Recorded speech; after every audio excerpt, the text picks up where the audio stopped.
Il y a parfois des moments dans la vie où plusieurs voix semblent parler en nous en même temps. L'une nous dit de rester là où nous sommes, une autre nous rappelle tout ce qui pourrait mal se passer, une troisième nous présente une longue liste d'obstacles et de raisons d'abandonner. Et puis au milieu de ce vacarme, une voix beaucoup plus discrète se fait entendre, une voix calme, presque timide. Elle ne promet rien, elle ne garantit pas le succès, elle murmure simplement « essayons ». Aujourd'hui, j'aimerais vous parler de cette situation pleine de sagesse. C'est impossible, dit la fierté. C'est risqué, dit l'expérience. C'est sans issue, dit la raison. Essayons, murmure le cœur. Et si ces quelques mots résumaient une grande partie des combats que nous menons chaque jour à l'intérieur de nous-mêmes? Parce qu'au fond, nous avons tous déjà été tiraillés entre ce qui semble raisonnable et ce que notre corps nous invite à faire. Alors prenons quelques instants pour explorer ce message ensemble. Tout d'abord, regardons cette première voie, la fierté. La fierté nous pousse souvent à vouloir tout contrôler. Elle nous fait croire que si nous ne sommes pas certains de réussir, mieux vaut ne pas essayer du tout. Après tout, échouer peut être inconfortable, cela peut égratigner l'image que nous avons de nous-mêmes ou celle que nous souhaitons renvoyer aux autres. Alors pourquoi éviter cette éventualité? Nous préférons parfois rester immobiles. Mais juste derrière cette fierté se cache souvent une peur bien plus profonde, celle d'être vulnérable. Puis vient l'expérience, et cette voix-là semble particulièrement convaincante. Elle nous rappelle les erreurs passées, les déceptions, les refus, ou les moments où nous avons déjà essayé sans obtenir le résultat espéré. À première vue, elle paraît sage puisqu'elle s'appuie sur des faits réels. Pourtant, ce n'est pas parce qu'une porte s'est fermée hier qu'elle restera fermée pour toujours.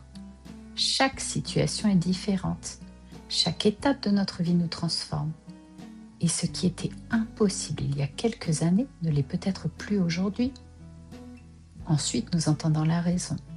La raison calcule, elle analyse, elle compare les avantages et les inconvénients.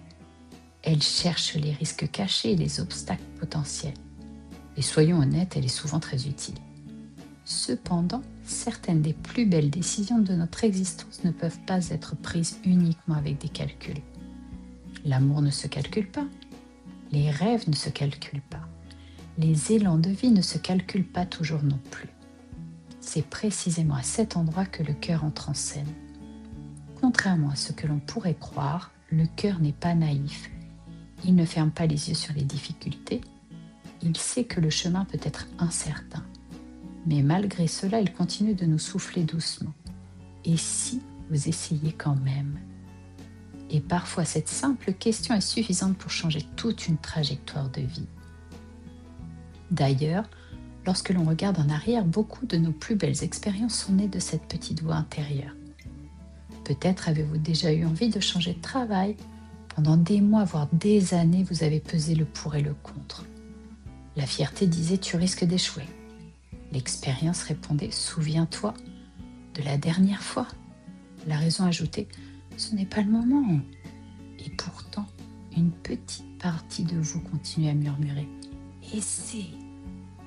Ou peut-être avez-vous rêvé de lancer un projet personnel, un podcast, une activité créative, une reconversion. Quelque chose qui faisait vibrer votre cœur. Mais autour de vous, les avis étaient partagés. Certains doutaient, d'autres s'inquiétaient. Et malgré cela, cette envie persistait, parce que certaines aspirations ne disparaissent pas tant qu'elles n'ont pas été explorées. De la même manière, il arrive que le cœur nous invite simplement à reprendre une activité oubliée, à renouer avec une personne importante ou à sortir doucement d'une zone de confort devenue trop étroite. Dans tous ces cas, le point commun reste le même, le premier pas vient souvent avant la confiance. Nous croyons souvent qu'il faut être sûr pour agir, alors qu'en réalité, c'est souvent l'action qui crée progressivement la confiance. Maintenant que nous avons exploré cette réflexion, voyons comment l'appliquer concrètement dans notre quotidien. Premièrement, écoutez vos peurs sans leur donner le contrôle. Vos peurs ont un rôle à jouer. Elles cherchent à vous protéger. Cependant, elles ne sont pas toujours de bonnes conseillères lorsqu'il s'agit de grandir. Alors écoutez-les, remerciez-les pour leur vigilance puis décidez par vous-même de la direction à prendre. Deuxièmement, remplacez les grands changements par de petits pas. Souvent, ce n'est pas l'objectif qui nous effraie, c'est son ampleur. Alors, au lieu de penser à tout le chemin, concentrez-vous sur la prochaine étape. Un appel, un message, une recherche, une inscription. Un petit pas suffit pour mettre le mouvement en route. Troisièmement, ne confondez pas prudence et immobilité. Il est sain d'être prudent. En revanche, rester bloqué pendant des années en attendant toutes les garanties possibles revient parfois à renoncer sans s'en rendre compte. Et si la vraie sécurité consistait justement à avancer progressivement? Et quatrièmement, accordez de la valeur à votre intuition.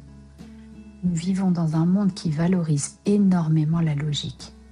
Pourtant, votre intuition est aussi le fruit de votre expérience, de votre sensibilité et de votre connaissance intérieure. Lorsqu'une envie revient régulièrement, malgré le temps qui passe, il peut être intéressant de l'écouter avec attention. Pour terminer, je vous propose un exercice simple. Prenez une feuille ou un carnet, écrivez une chose que vous avez envie de faire depuis longtemps, quelque chose qui revient souvent dans vos pensées. Ensuite, tracez 2 colonnes. Dans la première, notez toutes les raisons qui vous poussent à ne pas agir. Dans la seconde, écrivez toutes les raisons qui vous donnent envie d'essayer. Puis observez ces 2 listes sans jugement. Enfin, posez-vous cette question. Si je n'avais pas peur d'échouer, quelle serait ma prochaine petite action? Et surtout, engagez-vous à réaliser cette action dans les prochaines 24 heures. Pas dans un mois, pas quand tout sera parfait. Juste un petit pas dès maintenant. Pour conclure, la fierté, l'expérience et la raison ne sont pas vos ennemis. Elles cherchent souvent à vous protéger, mais elles ne possèdent pas toujours toute la vérité, car certaines opportunités ne peuvent être découvertes qu'en avançant. Certaines rencontres ne se produisent qu'après avoir osé, et certains rêves ne deviennent réels qu'à partir du moment où l'on accepte de faire ce premier pas imparfait. Alors la prochaine fois que tout en vous semblera dire non, prenez un instant pour écouter plus profondément. Peut-être entendrez-vous cette petite voix discrète, cette voix douce qui ne promet rien mais qui ouvre toutes les possibilités. Cette voix qui murmure simplement « Essayons ». Merci d'avoir partagé ce moment avec moi. Si cet épisode vous a inspiré, n'hésitez pas à le partager autour de vous. Et souvenez-vous, les plus belles aventures commencent rarement par une certitude. Elles commencent souvent par un simple « pourquoi pas ». Prenez soin de vous, écoutez votre corps et à très bientôt pour un nouvel épisode. D'ici là, pas à pas, laissez-vous inspirer par le changement.